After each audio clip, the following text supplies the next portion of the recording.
Hello welcome you all guys. तो आज हम लोग पढ़ने वाले हैं केमिकल काइनेटिक्स में जो अपना नेक्स्ट लेक्चर है वो है आपको फर्स्ट ऑर्डर रिएक्शन, राइट। इससे प्रीवियस वाले लेक्चर्स में हमने जीरो ऑर्डर रिएक्शंस देखे थे, उस पर बेस्ड कुछ क्वेश्चंस भी देखा था। नाउ अब हम लोग देखेंगे integrated form of first order equation. जो फर्स्ट ऑर्डर रिएक्शंस होते हैं उसका इंटीग्रेटेड इक्वेशन क्या होता है। चलिए सबसे पहले हम लोग देखते हैं फर्स्ट ऑर्डर रिएक्शन कहते किसको है। तो the reaction in which rate of reaction, जो रेट ऑफ रिएक्शन हो क्या होना चाहिए, directly depends on the initial concentration, which is directly depends on the initial concentration of reactant is known as first order reaction. अगर इसके example की बात करें तो जितना भी रेडियो एक्टिव डीके होता है, जैसे चाहे आपका यूरेनियम का हो या किसी भी रेडियो एक्टिव एलिमेंट का डीके जो होता है वो किसको फॉलो करता है, फर्स्ट ऑर्डर काइनेटिक्स को। ये आप मॉडर्न फिजिक्स में भी क्लास 12 के फिजिक्स में पढ़ोगे क्या होता है, राइट। इसके इक्वेशंस क्या होते हैं, वहां पे भी ये यूज आएगा। उसके अलावा decomposition of H2O2, hydrogen peroxide का जो डिकम्पोजिशन होता है that only depends on the initial concentration of H2O2, ये भी एक फर्स्ट ऑर्डर काइनेटिक्स को फॉलो करता है। सिमिलरली आपको पता है नाइट्रस ऑक्साइड है, नाइट्रस ऑक्साइड का भी डीके जो होता है वो फर्स्ट ऑर्डर काइनेटिक्स को फॉलो करता है। उसके अलावा आपने पढ़ा हाइड्रोलिसिस ऑफ सॉल्ट्स को, खास करके इवन तुम हाइड्रोलिसिस ऑफ एस्टर की भी बात करोगे तो वो क्या करेगा, फर्स्ट ऑर्डर काइनेटिक्स को फॉलो करेगा, जो कि मोस्ट ऑफ द हाइड्रोलिसिस जो भी रिएक्शंस होते हैं वो क्या करते हैं, फर्स्ट ऑर्डर काइनेटिक्स को फॉलो करता है। तो ये आपके डिफिनेशंस हो गए कि फर्स्ट ऑर्डर रिएक्शन कहते किसको है, जिसमें रेट ऑफ रिएक्शन क्या होता है, directly depends upon the initial concentration of reactant and these are some examples. अगर हम इसके इंटीग्रेटेड इक्वेशन की बात करें तो सपोज दैट अपने पास एक रिएक्शन दिया हुआ है ए, ये किसमें कन्वर्ट हो रहा है, बी।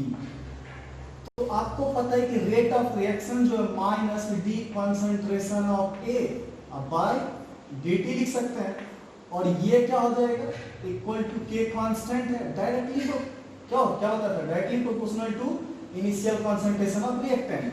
तो जो इनिशियल कंसंट्रेशन ए है इसके ऊपर ये रिएक्टेंट के कंसंट्रेशन के ऊपर ये क्या करेगा, डायरेक्टली डिपेंड करेगा ना। अब अगर हम इसको इंटीग्रेट करें तो ध्यान से देखिएगा, जो ए वाला पार्ट है उसको एक साइड ले आता है, minus D concentration of A by concentration of A equal to क्या हो जाएगा, तो इस माइनस को उस साइड भेज देते हैं तो माइनस के और dt जाके मल्टीप्लाई हो जाएगा, दिस इज योर dt। अब इसको तुम इजीली इंटीग्रेट कर सकते हो, पता है कि dx by x, कहीं पे ऐसा रिएक्शन दिया dx by x, that means 1 by x का इंटीग्रेशन पूछ रहा है आपसे। तो 1 by x का इंटीग्रेशन क्या होता है, log x होता है, क्या होता है, log x होता है। सिंपली इसको हम लोग क्या बोल सकते हैं, ln कंसंट्रेशन ऑफ a, और इसका वैल्यू कहां से कहां तक होगा, इनिशियल कंसंट्रेशन में सपोज दैट हम C0 मान लेते हैं और फाइनल कंसंट्रेशन क्या मान लेते हैं, Ct। ये किसके बराबर हो जाएगा, dt का इंटीग्रेशन पता है, राइट। ऑलरेडी हम इसको इंटीग्रेट अगर कर लें तो आपको पता है कि dt का इंटीग्रेशन क्या हो जाएगा, t हो जाएगा, तो माइनस ऑफ k, ये तो कांस्टेंट है बाहर आ गया, इनटू t, और ये कहां से कहां तक होगा, 0 से t तक। तो इसको अगर हमें लिखना हो तो ये क्या हो जाएगा, ध्यान से देखिए, पहले Ct आएगा, इसको हम लोग क्या लिख सकते हैं, ln Ct minus ln C0, क्या हो जाएगा, ln Ct minus ln C0 equal to, ध्यान से देखो यहाँ क्या बचेगा, t माइनस 0, t ही बचेगा तो माइनस kt, क्या बचेगा, माइनस kt। तो यहां से हम लोग क्या लिख सकते हैं, ln Ct equal to ln C0 minus क्या हो गया, kt, राइट। तो बहुत ही सिंपल है, ये इसका क्या हो जाएगा, इंटीग्रेटेड फॉर्म। अगर आप इसको एक साथ लिखना चाहते हो, देखो दोनों ln माइनस में, दो ln अगर माइनस में तो एक साथ लिख लेंगे तो क्या हो जाएगा, डिवीजन में ये क्या हो जाएगा, Ct bye C0 equal to क्या होगा, माइनस kt, राइट। तो इस फॉर्म में भी आप लिख सकते हो। अब रही बात ln को log में कन्वर्ट करने की, ये क्या हो जाएगा, 2303 से मल्टीप्लाई हो जाएगा, राइट। ये क्या हो जाएगा, 2303 log, इसको लिख लेंगे, राइट। ln को पता है log में कन्वर्ट करने के लिए इसे मल्टीप्लाई करता है, Ct इक्वल टू क्या बचेगा, ध्यान से देखो, फिर से ln है, इसको log में कन्वर्ट करेंगे क्या हो जाएगा, 2303 log C0, अब माइनस kt आ जाएगा, माइनस kt। अब देखो 2303 से सबको डिवाइड कर दो, ये क्या बच जाएगा, log Ct equal to log C0 minus kT by 2.303। तो आप किसी भी फॉर्म में इस इक्वेशन को याद रख सकते हो, राइट। तो बहुत ही सिंपल है, इसी को अगर हमें लॉग के फॉर्म में कन्वर्ट करना है तो यहां से क्या हो जाएगा, यहां से देखो log Ct by C naught, और पता है ln को लॉग में कन्वर्ट करने के लिए 2.303 से मल्टीप्लाई करते हैं, वो उधर जाके डिवीजन में हो जाएगा, माइनस k बाय ये क्या हो जाएगा 2.303 या इनटू t। तो आपका देखिए वेरियस फॉर्म आ गया, राइट, लॉग का। तो आप या तो इस फॉर्म में इक्वेशन को याद रख सकते हो, या फिर डायरेक्ट आप चाहो तो इस फॉर्म में भी इक्वेशन को ध्यान में रख सकते हो।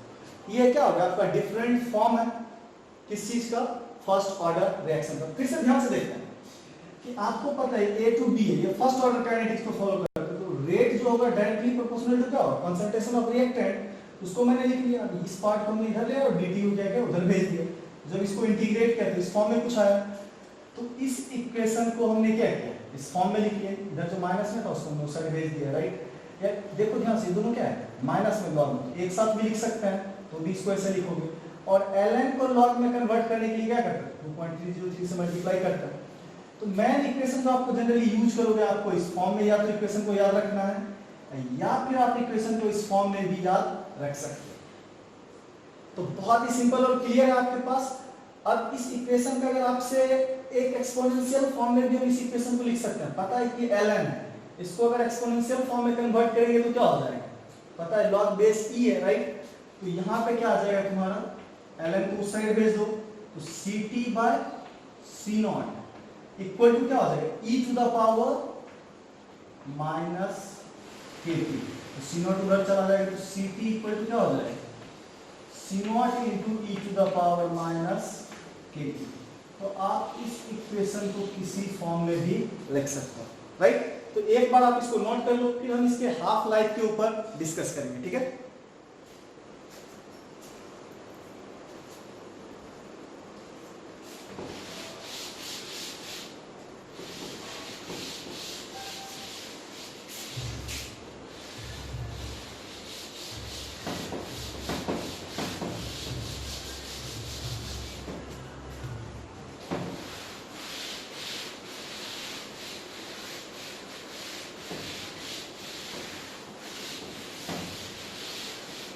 अब देखो बहुत ही सिंपल, अपने पास इक्वेशन क्या आ गया था, देखिए जो इक्वेशन आया, एक तो आपका क्या आया, log Ct by C not equal to minus k by 2.303 into T.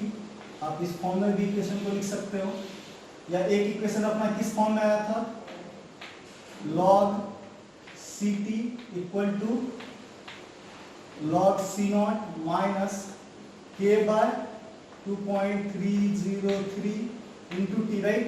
तो आप इस फॉर्म में भी इक्वेशन को याद रख सकते हो।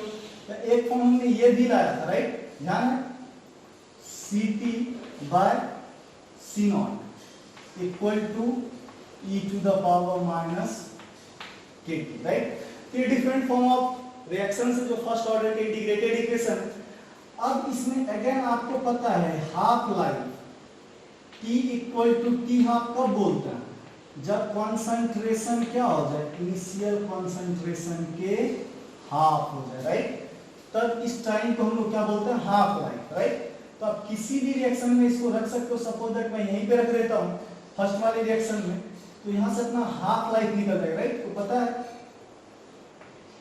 log Ct का वैल्यू क्या हो जाएगा, C नॉट बाई 2 और डिवाइडेड बाई क्या है, C नॉट इक्वल टू, ध्यान से देखो, माइनस के डिवाइडेड बाई 2.303, और इस t को हम लोग क्या बोलते हैं, t हाफ।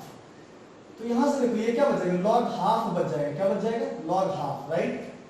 तो सिंपल है, इसको हम लोग इधर लिख सकते हैं माइनस, ध्यान से सॉरी, log क्या हो जाएगा, ये 1/2 इक्वल टू माइनस के divided by 2.303 into T half.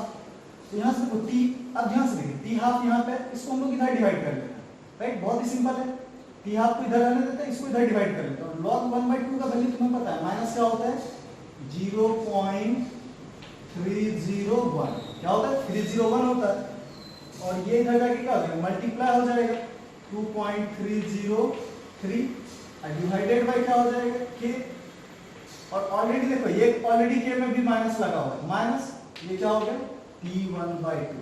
तो यहाँ से जब तुम t1/2 that means t half का वैल्यू निकालोगे और इसको मल्टीप्लाई करोगे तो ये तुम्हारा 0.693 बाय k आ जाएगा, राइट। तो यहाँ ध्यान से देखिए इस रिएक्शन में सबसे इंपॉर्टेंट पॉइंट क्या है कि half life of reaction, half life of reaction is independent।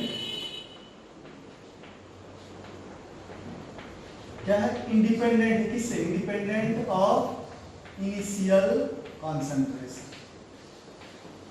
देखो इनिशियल कॉन्सेंट्रेशन का कोई भी टर्म इस हाफ लाइफ वाले इक्वेशन में नहीं आया है, राइट। तो पूछा जाता है बहुत बार कि ऐसा कौन सा किस ऑर्डर का रिएक्शन है जिसमें आपको क्या होगा हाफ लाइफ इनिशियल कॉन्सेंट्रेशन के ऊपर डिपेंड नहीं करेगा।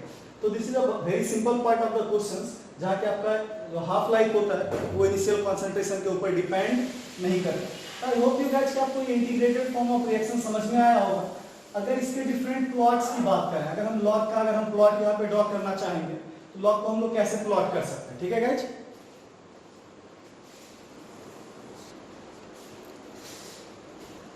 हेलो गाइस, तो अपने पास जो ये चार डिफरेंट फॉर्म ऑफ इक्वेशंस मिले जो फर्स्ट ऑर्डर रिएक्शंस के इंटीग्रेटेड फॉर्म ऑफ इक्वेशंस है, बहुत बार आपको ग्राफ दिया जाता है जिससे आपको आइडेंटिफाई करना होता है। तो देखिए जो सबसे पहला वाला ग्राफ अगर इसको हम ड्रॉ करना चाहे, राइट, तो सपोज दैट अपना क्या करते हैं कि Ct को हम लोग कहाँ रख लेते हैं y एक्सिस पे, right. So this is your y, ये आपका क्या हो जाएगा c प्लस mx। अगर इसका कर्व मैं ड्रॉ करना हो कि किस तरह से ड्रॉ होगा ध्यान से देखो, राइट। हम लोग के y एक्सिस पे क्या है ln ct, क्या है ln ct, और x एक्सिस पे हमने क्या रखा है टाइम t को। तो ध्यान से देखिए mx प्लस c का कर्व है तो c क्या होगा इंटरसेप्ट होगा, स्लोप देखो क्या है नेगेटिव है। तो दैट मींस एक पर्टिकुलर पॉइंट के बाद ये कर्व क्या आएगा धीरे धीरे नीचे आएगा, और ये वाला वैल्यू क्या हो जाएगा ln c0 that is your initial concentration, और यहाँ जो स्लोप है स्लोप क्या हो जाएगा -k। अगर इस कर्व का स्लोप पूछा जाए यहाँ पे स्लोप क्या होगा तो slope this is your -k। Similar kind of second reaction भी होगा, राइट। सेकंड जो इक्वेशंस है इसका भी कर्व, तो यहाँ पे ln की जगह हमें क्या रखना है लॉग रखना है, क्या रखना है वो एक्सिस पे। इस बार देखिए हम लोग यहाँ पे क्या रखेंगे log ct, क्या रखे हुए log ct, और x एक्सिस पे अपना क्या टाइम t है। तो this is your y equal to ये हो गया c plus this is your mx।